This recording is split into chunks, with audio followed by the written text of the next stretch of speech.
Chers amis, je suis Monseigneur Marcel Danfous, évêque du diocèse de Sault-Sainte-Marie. Qui que vous soyez, où que vous soyez, bonne nouvelle pour vous. Dans notre Église diocésaine, il se vit de grandes choses dans des situations bien ordinaires. Nous croyons que le Seigneur marche avec nous et nous espérons qu'aujourd'hui, vous pourrez le découvrir davantage en rencontrant des personnes passionnées pour le Christ. En tant que pasteur de cette Église diocésaine, je vous remercie de vous joindre à nous. Bonne émission. Merci d'y être. Chers amis, bonjour. Ici Émile Guy de l'Église diocésaine. Cette semaine, je reçois notre évêque, Monseigneur Marcel Danfous. Il nous parlera d'une belle expérience, une première dans sa vie comme évêque, sa visite ad limina à Rome. Bonjour, Monseigneur. Bonjour. Ça a été une belle expérience? En effet, c'est un beau cadeau que le Saint-Père nous fait de nous inviter chez lui, au Vatican, à la Cité du Vatican, pour le rencontrer avec tous mes confrères évêques du Canada, mais plus particulièrement le groupe de l'Ontario, et de vivre ensemble un pèlerinage, parce que c'est d'abord un pèlerinage, cette visite, et de pouvoir en tout cas, vivre une première expérience d'une rencontre avec toute la curie romaine, je le souhaiterais à tout le monde. Et le déroulement de ce pèlerinage? Alors, il y a beaucoup de choses qui se passent dans un pèlerinage comme celui-là. D'abord, si on parlerait de qu'est-ce qu'est la visite ad limina, c'est d'abord une visite au seuil du tombeau de Saint-Pierre et de Saint-Paul pour pouvoir renouveler notre mission apostolique. Ad limina, c'est au seuil, hein? Au seuil. C'est au bord de la porte. Alors, ad limina apostolorum. Alors, au seuil du tombeau des apôtres Pierre et Paul. Et c'est pour nous un pèlerinage. Alors, la première chose qu'on a faite comme groupe, c'est de célébrer l'Eucharistie à l'autel de la tombe de Saint-Pierre dans la crypte de la basilique Saint-Pierre. Alors, c'est une expérience puissante qui nous ramène aux sources même de la fondation de l'Église, et on s'unit à Saint-Pierre et à tous ses successeurs qui agissent comme vicaires du Christ pour assurer la mission de l'Église. Et alors, c'est vraiment un renouvellement spirituel auprès des apôtres Saint-Pierre et Saint-Paul en communion avec nos évêques. Alors, en plus de la visite à la basilique Saint-Pierre, on s'est rendu à la basilique Saint-Paul hors les murs pour prier à la tombe de Saint-Paul. Et là aussi, c'est toute une belle basilique. On a prié dans la chapelle de Saint-Benoît. Il y a des petites chapelles où c'est pas dans la grande basilique qu'on célèbre nos messes, parce qu'on est quand même un petit groupe de 25 personnes à peu près, là. Et enfin, ça a été une belle expérience. Et on visite aussi deux autres basiliques majeures. Alors, la basilique du Latran, qui est la cathédrale du pape. On pense des fois que la basilique Saint-Pierre, c'est la cathédrale du Saint-Père, alors que c'est la basilique du Latran.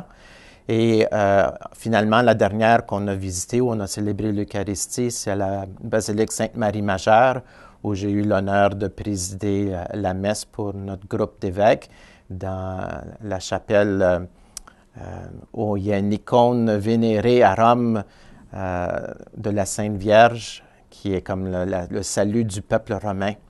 Et une petite chapelle très bien ornée. En tout cas, vous allez pouvoir voir par les photos là, comment ça a été une messe bien spéciale pour moi. Surtout de présider. Oui, puis de pouvoir être en communion justement avec mes confrères évêques. Est-ce que le pape était là? Non. Non, seulement le confrère. Alors, pour arriver à la rencontre avec le pape, parce que notre visite ad limina, c'est bien sûr la visite des basiliques pour prier ensemble, mais c'est surtout pouvoir avoir l'occasion de rencontrer le Saint-Père.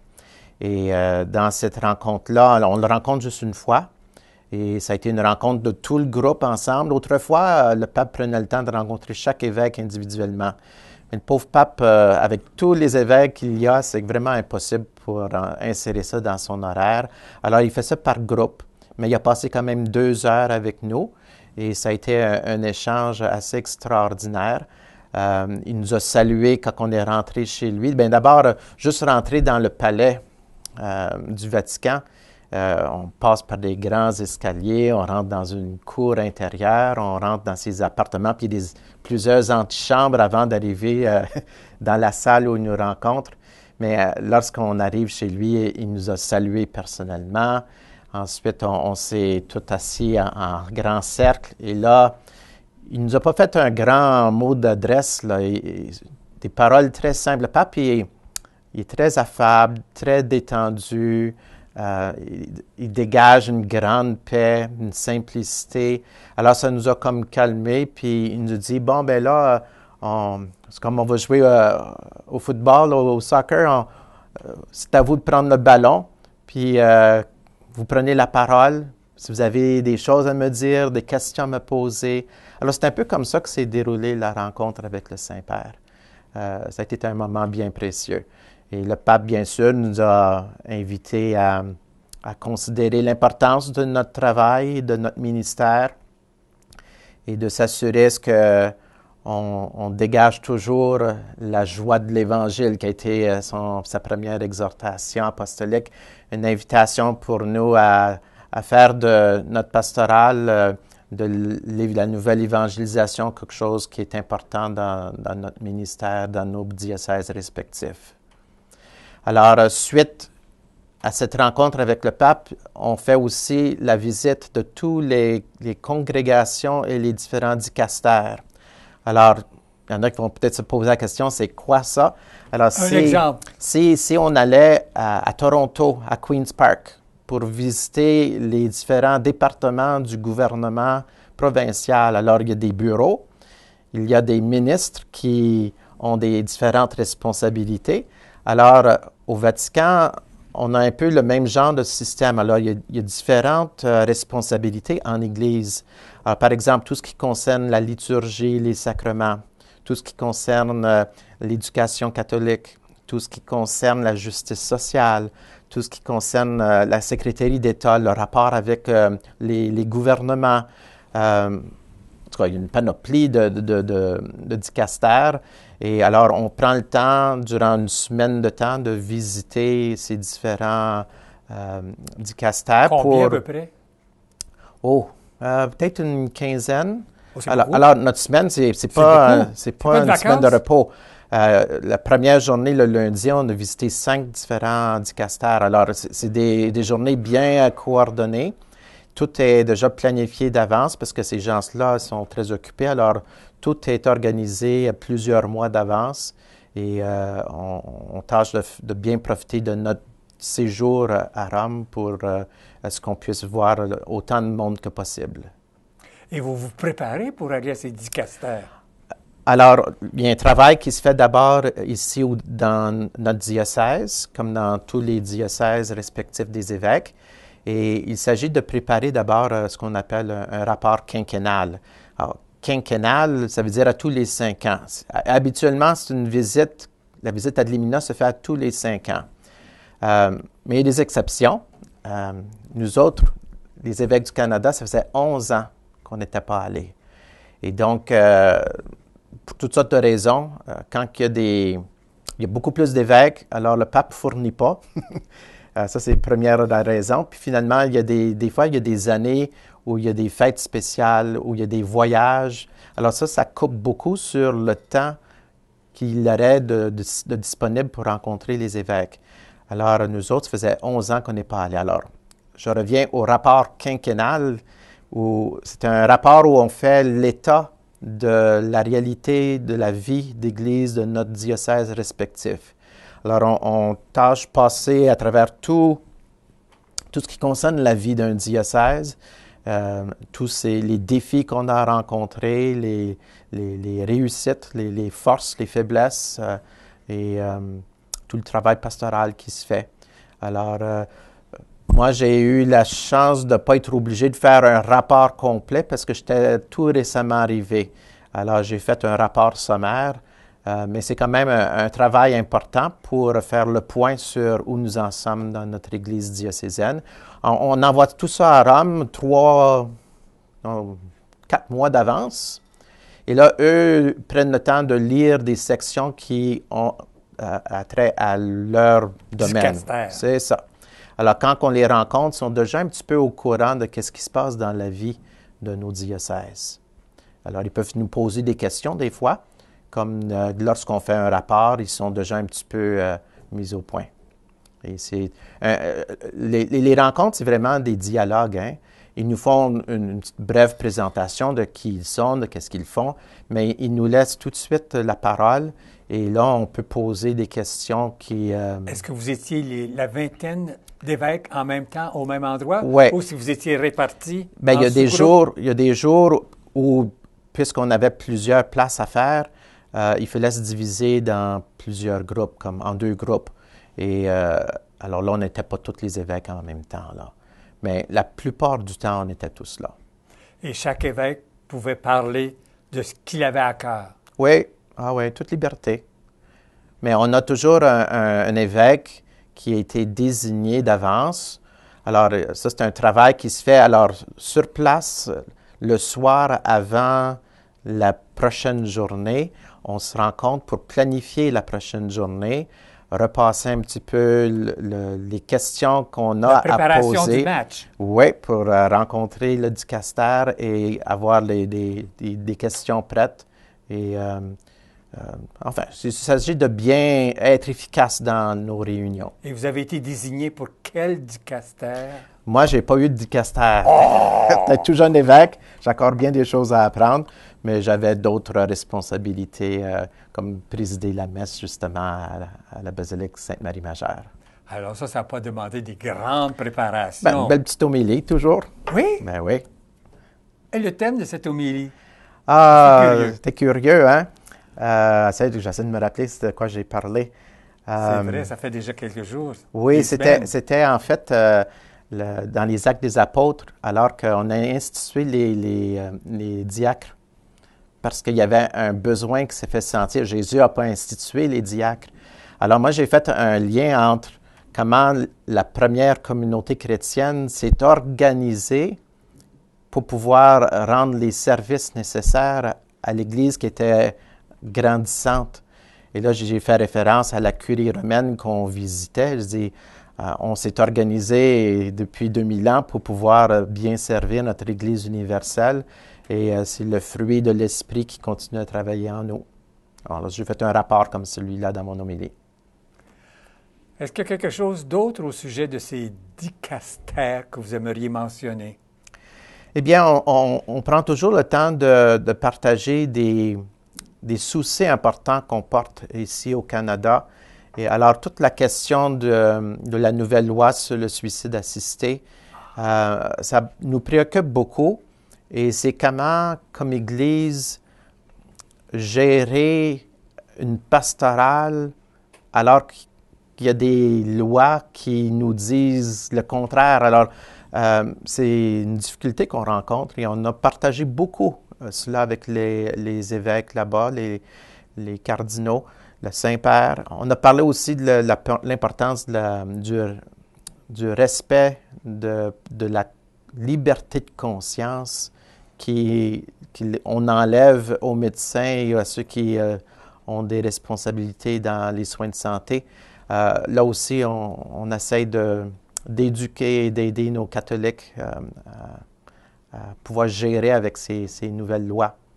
En tout cas, on a partagé ça. On a partagé notre réalité, l'éducation catholique qu'on a en Ontario, qui est assez unique au monde, d'avoir un système financé par le gouvernement. Puis, alors, on fait rapport de tout cela. En tout cas. Alors, ça rejoint une des préoccupations du pape, ça, l'importance de l'éducation catholique. En effet. Oui. En tout cas, ça a été des belles rencontres enrichissantes. Vous avez eu la chance de participer à d'autres activités en plus de ces dicastères, les visites dans les cathédrales, les basiliques, la visite du pape, d'autres activités auxquelles vous avez pu participer? Alors, Notre première semaine a été vraiment la semaine d'affaires, là, avec les rencontres de tous les dicastères. Ça a été aussi un aspect de pèlerinage. Alors, on a une visite aux différentes basiliques. Mais on a aussi, au cours à la fin de la semaine, pris le temps de rencontrer l'ambassadeur canadien auprès du Saint-Siège, M. Denis Savoie et son épouse. C'est toujours une façon de faire des liens avec celui que le pape fait affaire pour entrer en lien avec le Canada. Et on parlait justement de la visite prochaine de M. Justin Trudeau qui, à la fin du mois, se rendra à Rome pour rencontrer le Saint-Père. Alors, on parle de choses comme cela. Et tout cela s'est fait au Collège canadien. Alors, moi, quand j'ai fait mes études à Rome, je résidais au Collège canadien. Alors, c'est comme une résidence pour les prêtres du Canada qui vont faire des études dans les différentes universités pontificales à Rome. Alors, ça a été comme un retour aux sources, des souvenirs. Des très bons souvenirs. Alors, c'est une maison qui est gérée qui appartient à des religieuses, mais qui est gérée par les Sulpiciens. Alors, le père Éric Sylvestre nous a bien accueillis. C'est le même qui était là quand bon vous êtes allé? repas, oui. Alors, ils nous ont bien accueillis, on a partagé un bon repas ensemble, puis c'était une belle rencontre. Alors, ça, c'est une des choses assez spéciales. Et l'autre chose qui mérite d'être mentionnée, c'est les rencontres qu'on avait à tous les jours entre évêques. Alors, la fraternité, la communion, on a appris à se connaître davantage, puis ça, c'est important pour mieux travailler ensemble. Tu sais, on passe toute une semaine ensemble, c'est pas juste 2-3 jours. On partage tous les repas ensemble, alors ça a été une chose assez spéciale. Et chose intéressante aussi, tous les évêques du Québec sont arrivés alors qu'on était encore là. Eux suivaient après nous, là, la semaine suivante. Alors, on a eu des échanges avec les évêques du Québec. Et pour finir, on a pris 3 jours pour se rendre à Assise et passer des journées de retraite à Assise. Ça a été de toute beauté. L'esprit de Saint François de Sainte-Claire règne toujours dans ce beau petit patelin. Et en tout cas, ça a été des belles journées de repos. C'était votre première visite à Assise? Non. Vous étiez déjà allé? Je suis déjà allé, puis je retournerai encore. Une belle place à visiter et c'est d'une grande paix. Ah oui. Est-ce que d'autres moments particuliers dont vous aimeriez parler? La visite à Dlimina, c'est quand même une visite assez importante pour aider le Saint-Père à comprendre un peu tout ce qui se passe ici au Canada. Mais c'est aussi une occasion pour les évêques de se renouveler dans leur mission apostolique. On n'a pas toujours la vie facile. Alors ça, c'est des petites gâteries des fois qu'on nous offre. Une visite comme celle-là, ça vient renouveler en nous ce pourquoi on a été appelé à ce ministère et de pouvoir être en communion avec l'Église universelle. Des fois, on pense peut-être trop à notre propre petite Église locale et avec les défis qu'on rencontre, mais on ne vit jamais tout seul comme Église. On n'est jamais une Église indépendante, autonome. On est toujours en lien, en communion avec l'Église universelle. Alors, cette visite-là nous permet vraiment de goûter à cette réalité-là et de demander à l'Esprit Saint de nous aider comme évêques à avoir le souci aussi des autres églises du monde entier. Notre responsabilité d'évêque n'est pas juste pour notre Église diocésaine, mais d'avoir toujours le souci de l'Église entière. Alors, c'est une belle façon de renouveler cet aspect-là de notre appel. Et vous n'avez jamais participé à des synodes à Rome encore? Non, pas encore. Mais alors, un jour. Peut-être j'aurai l'occasion un jour. Et là encore, vous avez la chance de souder et faire partie. C'est sans doute une autre très belle expérience à vivre comme évêque. Et plusieurs évêques du Canada ont déjà eu la belle occasion de vivre des synodes comme celui-là. Le prochain synode qui s'en vient, c'est sur nos jeunes. Alors, ça sera au mois d'octobre 2018. Alors, on est déjà en préparation pour ce prochain synode. Est-ce que le pape vous en a parlé? Un petit peu, oui. Un peu pour nous orienter un peu sur qu'est-ce qu'il veut vraiment faire avec ce synode-là. Il a parlé de l'importance d'être à l'écoute de ce que les jeunes sont en train de vivre aujourd'hui. Ceux qui sont en Église, mais il veut vraiment qu'on écoute ceux qui ne sont pas partie prenante de l'Église. Il y a vraiment le souci d'écouter ce qui se passe dans la vie des jeunes. Alors, le processus du sondage qui... D'habitude, on envoie toujours un genre de questionnaire pour préparer le synode. Et ce questionnaire-là est vraiment envoyé à tout le monde. Et tous les jeunes peuvent répondre à ce questionnaire-là pour nous aider à mieux saisir ce qu'ils vivent, pour que l'Église puisse mieux répondre à leurs besoins et aussi préparer un message qui est pertinent à leur vie. Le message de l'Église, bien, c'est toujours le vrai message de Jésus-Christ. Ça ne change pas tellement, mais c'est comment transmettre le message, puis des messages aux jeunes. Et le Saint-Père a toujours aussi le souci du discernement. C'est un mot qui revient tout le temps, là. Jésuite. Oui. Alors, comment faire un discernement avec ces jeunes-là pour nous amener à toute la question des vocations? Alors, le Saint-Père, il pense à tout ça, là. Il pense à notre jeunesse, il pense comment à les écouter, à connaître leurs besoins, mais aussi développer une approche d'accompagnement où on les aide à discerner quelle est la volonté de Dieu pour eux. Tout ça pour nous amener à poser la question bien importante des vocations. Parce que notre Église est en grand besoin de vocations. Et si on est pour susciter les vocations parmi nos jeunes, bien, il faut savoir comment s'y prendre. Alors, tout ce synode-là cherchera à développer cela.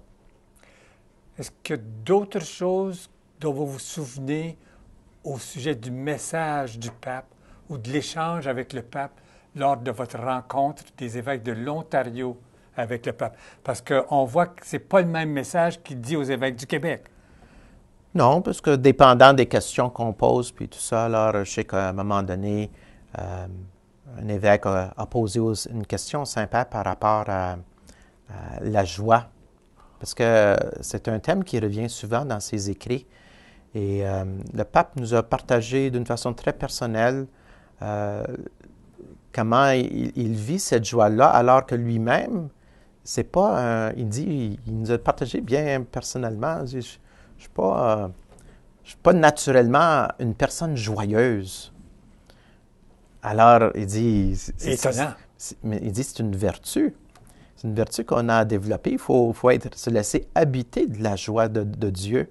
Et il nous a partagé comment, lui, comme pape, il a redécouvert cette joie bien importante dans sa vie.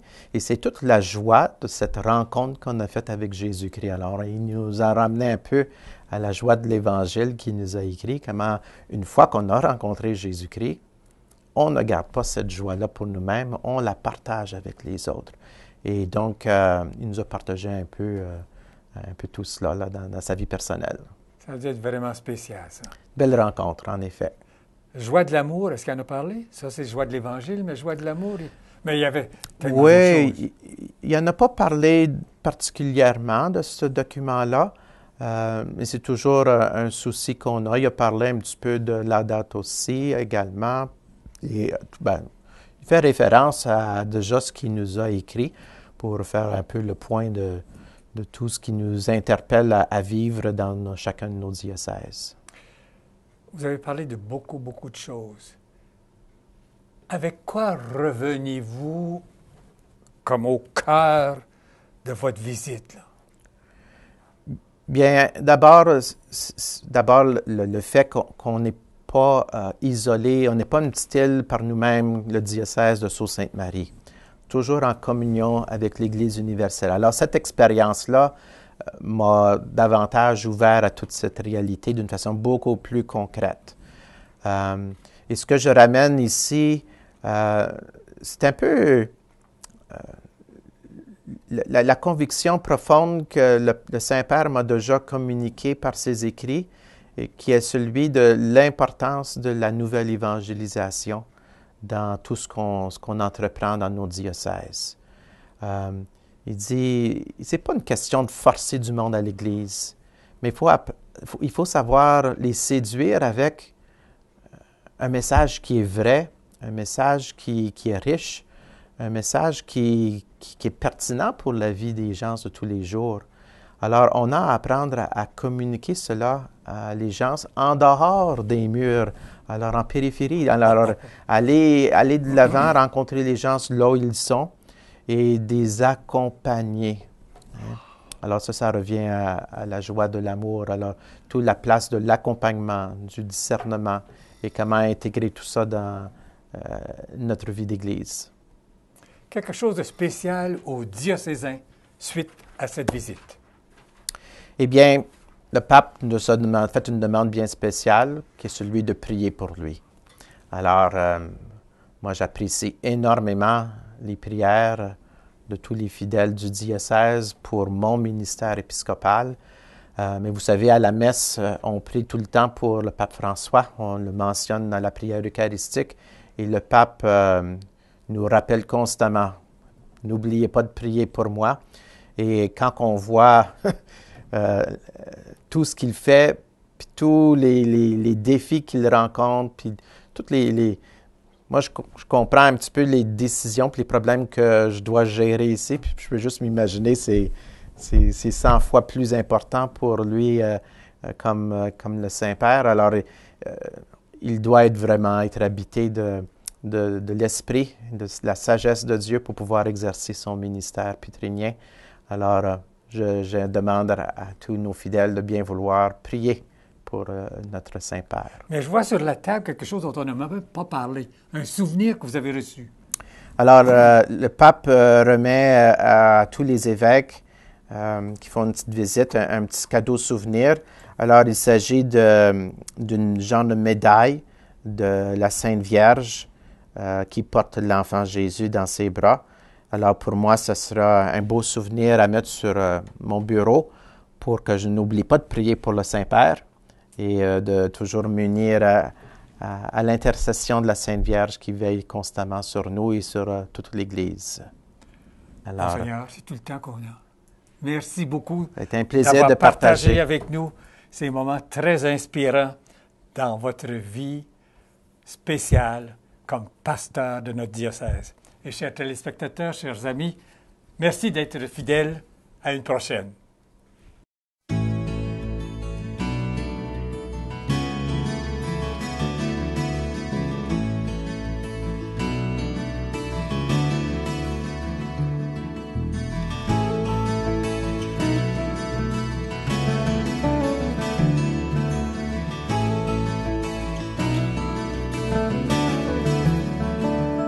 Tous ensemble, il me semble, on pourrait changer le monde.